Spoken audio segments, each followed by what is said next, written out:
Buen día, mi nombre es Manuel Aguilar y les voy a hablar un poco sobre la mecatrónica y la ingeniería de precisión. Primero hablaremos sobre la mecatrónica. ¿Qué es la mecatrónica? Bueno, la ingeniería mecatrónica o simplemente mecatrónica es una rama multidisciplinaria de la ingeniería, la cual desarrolla dispositivos y tecnologías de varios campos del conocimiento, en los que se usan las ramas de sistemas, electrónica, mecánica y control, con el uso combinado de la robótica y de la energía electrónica y ciencia de la computación sistemas.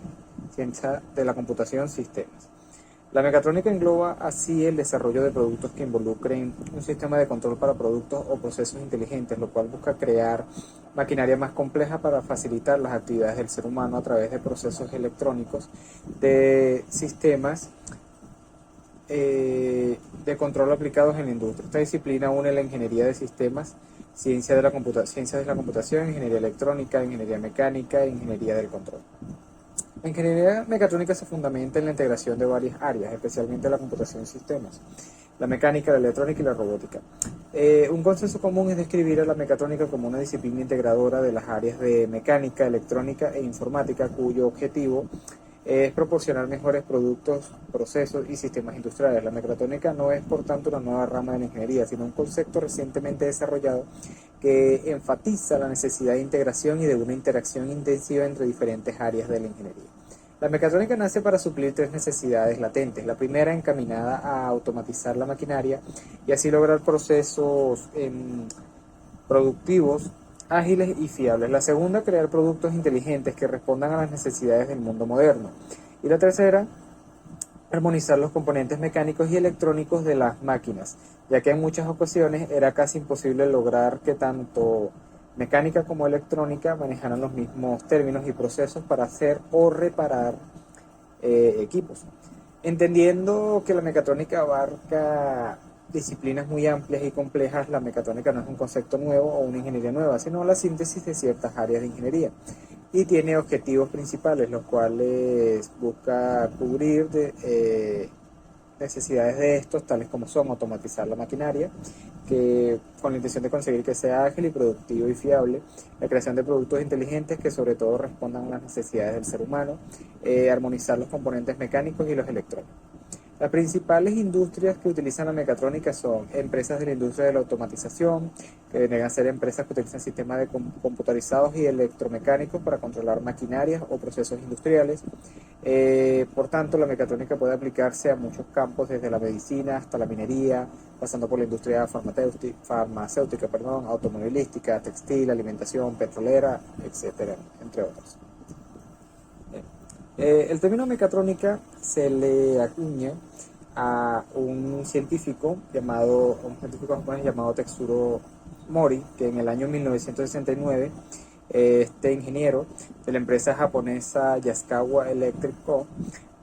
Acuñó el término mecatrónica.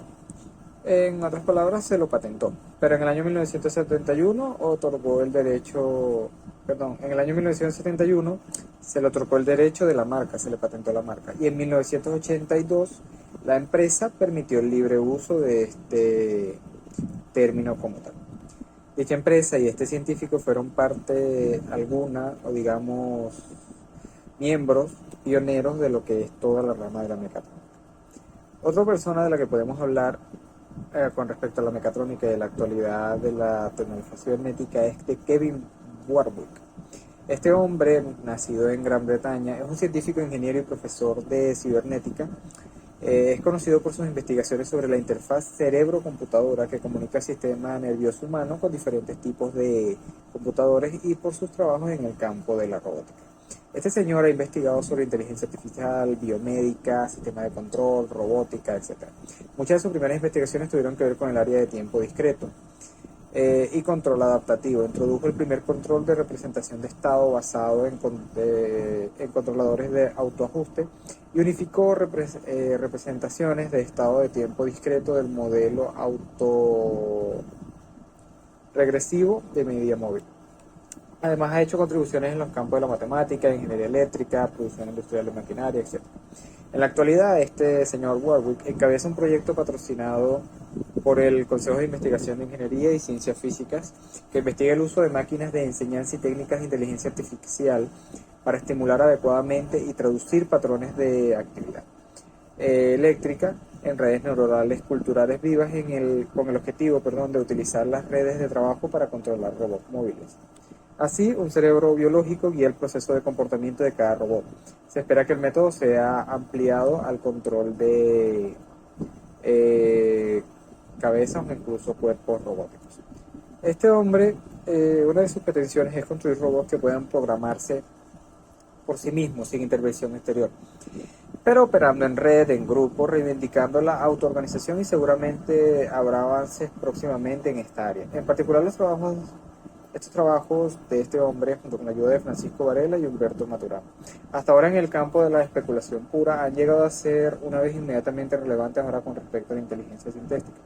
Warwick y su colega argumentan con un proyecto llamado Proyecto Cyborg, que este permitirá diseñar nuevos dispositivos para resolver los problemas de pacientes con daños en sistemas nerviosos, así como abrir el camino para hallazgos más ambiciosos. Algunos consideran que podría llevar una tecnología para incluso telepatía y esa clase de cosas.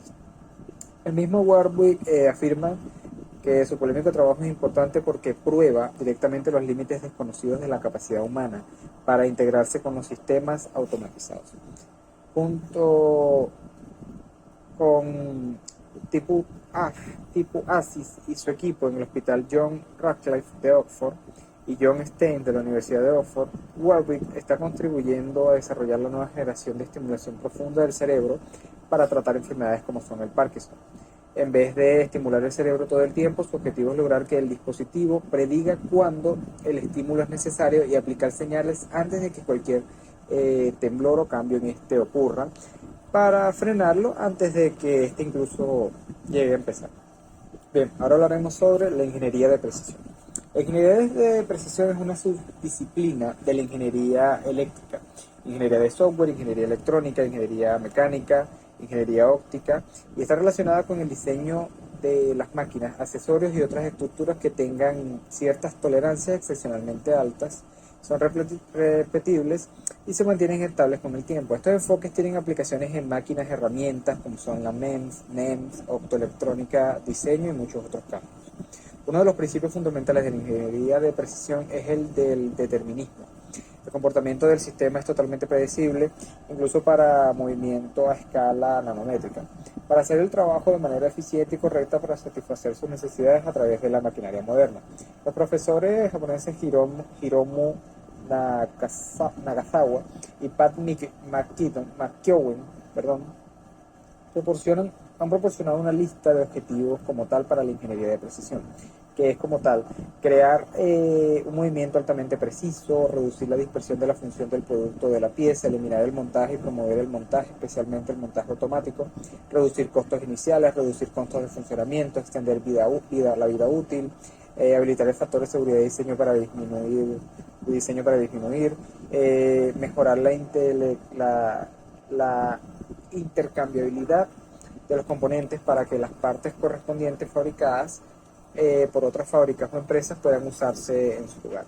Mejorar el control de calidad a través de las capacidades de mayor precisión de la máquina y por lo tanto reduzca los desperdicios e inspecciones convencionales. Lograr una mayor vida útil en el desgaste de los componentes, hacer funciones independientes entre sí, lograr mayores densidades de miniaturización y empaque, lograr más avances en la tecnología y en las ciencias subyacentes. La litografía de nanoimpresión. La litografía de nanoimpresión es una técnica utilizada en la fabricación de dispositivos a escalas nanométricas, como chips de memoria y ciertos sensores. Esta técnica utiliza un molde con patrones en relieve que se presionan sobre una capa del material fotosensible para crear patrones precisos en la superficie. La ingeniería de precisión es esencial en la litografía de nanoimpresión, ya que los patrones deben ser extremadamente precisos para que los dispositivos funcionen correctamente. Los moldes deben ser fabricados con alta precisión, utilizando técnicas como la litografía por haz de electrones o la litografía por rayos X para crear patrones extremadamente finos y detallados. Esta es una técnica avanzada que se utiliza en la fabricación de dispositivos electrónicos y ópticos a escala nanométrica. La ingeniería de precisión es crucial para garantizar que los dispositivos funcionen correctamente y se puedan fabricar en grandes cantidades con alta calidad y precisión. Además, también se utiliza la fabricación de materiales nanoestructurados para aplicaciones en energía, biotecnología y nanoelectrónica. Por ejemplo, se puede utilizar para fabricar estructuras de este material nuevo conocido como grafeno, con patrones precisos para mejorar su conductividad eléctrica y térmica. Como tal, la litografía de nanoimpresión es una técnica prometedora para la fabricación de dispositivos y materiales a escala nanométrica. Debido a su alta precisión y capacidad para producir patrones complejos en grandes cantidades, a medida que la tecnología avanza, se espera que la litografía de nanoimpresión tenga un papel cada vez más importante en la fabricación de dispositivos y materiales a escala nanométrica. Bien, seguimos ahora con la deposición física de vapor. La deposición física de vapor describe una variedad de métodos de deposición al vacío que se puede usar para producir películas delgadas y recubrimientos en sustratos que incluyen metales, cerámicas, vidrios y polímeros. Esta como tal se caracteriza por un proceso en el que el material pasa de una fase condensada a una fase de vapor y luego vuelve a una fase condensada de película delgada. Los procesos de esta más comunes son la pulverización catódica y la evaporación. Esta se utiliza en la fabricación de artículos que requieren películas delgadas para funciones ópticas, mecánicas, eléctricas, acústicas o químicas. Los ejemplos incluyen dispositivos semiconductores tales como son células solares de película fina, dispositivos microelectromecánicos como resonadores acústicos a granel de película delgada, película de tereftalato de polietileno, aluminizado para envases de alimentos y globos, y herramientas de corte recubiertos de nitruro de titanio para trabajar metales. Además de las herramientas para la fabricación, se han desarrollado herramientas especiales más pequeñas utilizadas principalmente con fines científicos. El material de origen también se deposita inevitablemente en la mayoría de las demás superficies interiores de la cámara de vacío, incluidos los accesorios utilizados para sujetar las piezas. Eso se le conoce como sobrepaso. Bien, la tecnología Sol-Gel. En la ciencia de los materiales, el proceso Sol-Gel es un método de producción de materiales sólidos a partir de moléculas pequeñas. Este método es usado para la fabricación de óxidos metálicos, especialmente de silicio y titanio. El proceso implica la conversión de monómeros en una solución coloidal, este vendría a ser el Sol, que actúa como precursor de una red integrada, el gel, de partículas discretas o polímeros reticulados. Los precursores típicos son alcoxídos. En este proceso químico, el Sol gradualmente evoluciona hasta formar un sistema difásico parecido a un gel, que contiene una fase líquida y otra sólida, cuya morfología oscila desde partículas discretas hasta redes poliméricas continuas. En el caso de un coloide, la fracción de volumen de las partículas o densidad de partículas puede ser tan baja que una cantidad significativa de fluido puede ser retirada al inicio para que las propiedades del gel puedan reconocerse. Esto se puede lograr de distintas formas. El método más sencillo es esperar a que el líquido sedimente para luego vaciarlo. El proceso de separación de fases puede acelerarse mediante centrifugación. La supresión del líquido restante requiere de un proceso de secado, el cual típicamente va acompañado de un proceso de contracción y de densificación.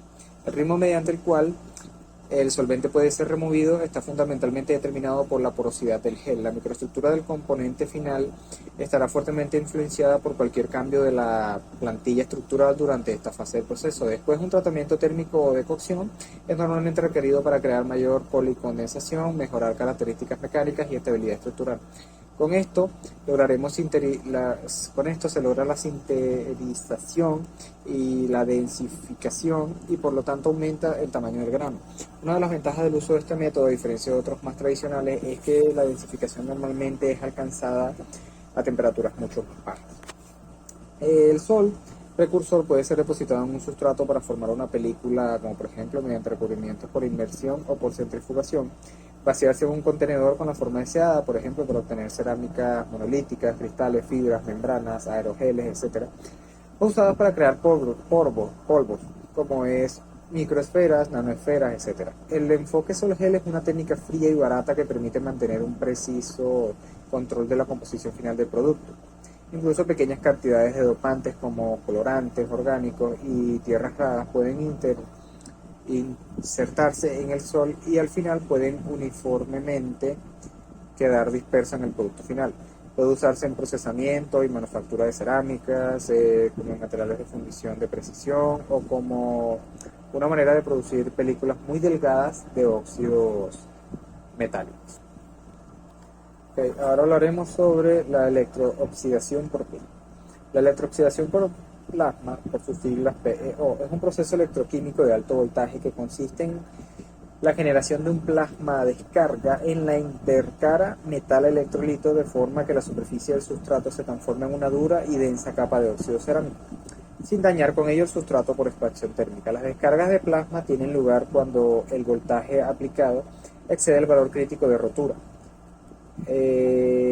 Generalmente esto se da a varios cientos de voltios.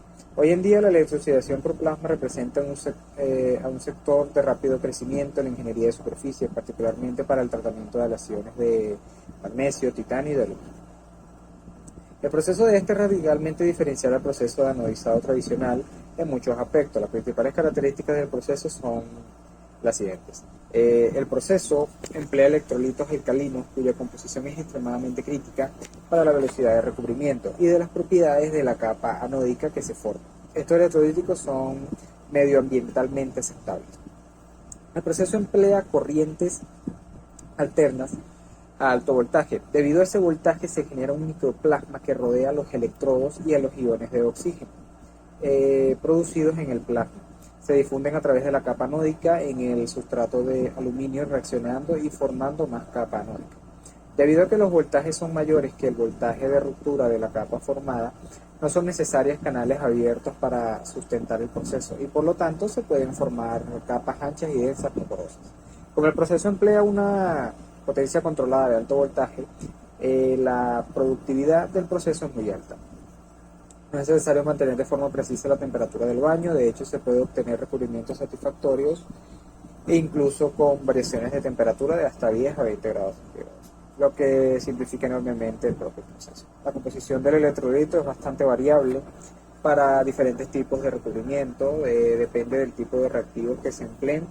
Es posible variar la velocidad del crecimiento del óxido y además doparlo con elementos que le den el óxido propiedades adicionales, autolubricación, propiedades biocidas, etc.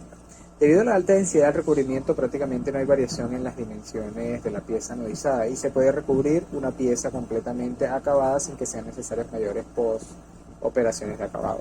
El proceso del PEO produce un recubrimiento externo blando de aproximadamente 15% que puede eliminarse por bruñido o rectificado de forma que la capa quede que quede sea una capa cerámica de una dureza bastante extrema, puede llegar hasta los 2000 HB. La deposición con láser. El proceso de deposición directa con láser, también conocido como láser cladding, permite a través de la fusión de un material de aporte, generalmente en forma de polvo metálico, sobre la superficie de un material y mediante la acción de un haz láser generar un recubrimiento de propiedades similares o mejoradas a las del sustrato base. Las ventajas del método incluyen una mínima dilución, baja y controlable entrada de calor en el sustrato, gran flexibilidad de procesado y reducida distorsión. Comparado con otras técnicas convencionales de deposición como la soldadura TIG, que es soldadura del gas inerte de tungsteno, si no me equivoco, también está la proyección por arco de plasma o proyección HPOF, significa High Velocity Oxygen Fuel. La técnica de deposición directa con láser produce recubrimientos libres de poros, grietas y deformaciones con una buena unión metalúrgica con el sustrato. La técnica se aplica principalmente para reforzar y recuperar zonas críticas en moldes, troqueles, herramientas, componentes, etc. Además permite tratar áreas extensas e incluso del interior de tubos y conductos. Por último tenemos el texturizado láser. El texturizado de superficies mediante tecnología láser se usa para dotar a los componentes de una funcionalidad específica y fabricar materiales con unas propiedades superficiales adecuadas.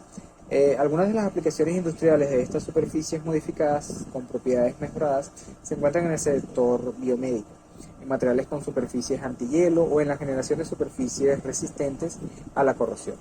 El micromecanizado mediante láser de pulso ultracorto representa un método rápido, preciso y directo para el texturizado tridimensional de una gran variedad de materiales y geometrías. La disponibilidad de escáneres galvanométricos de alta velocidad permite el micromecanizado de áreas pequeñas con una gran precisión. En el caso de texturizar áreas más extensas, el uso de los ejes permite escalar el proceso a superficies más grandes y reducir los tiempos de proceso. Entre las capacidades de esta técnica está también el microtexturizado de componentes 3D con superficies no planas,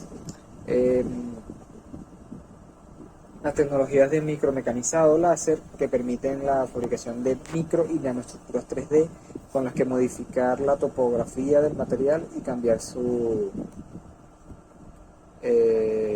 propiedades superficiales. Muchas de las propiedades superficiales de los materiales se ven afectadas por la rugosidad y el perfil topográfico de su superficie. Algunas de ellas son las propiedades de mojabilidad de la superficie, sus propiedades tribológicas, la corrosión o las propiedades ópticas. Además, generando una microestructura en la superficie también es posible controlar la adición y la proliferación de organismos vivos como las bacterias o las células. Esto permite fabricar superficies funcionalizadas, controladas y a medida con aplicación en distintos sectores industriales como son el sector salud, la automoción, energía y sensores, bueno, entre otras cosas.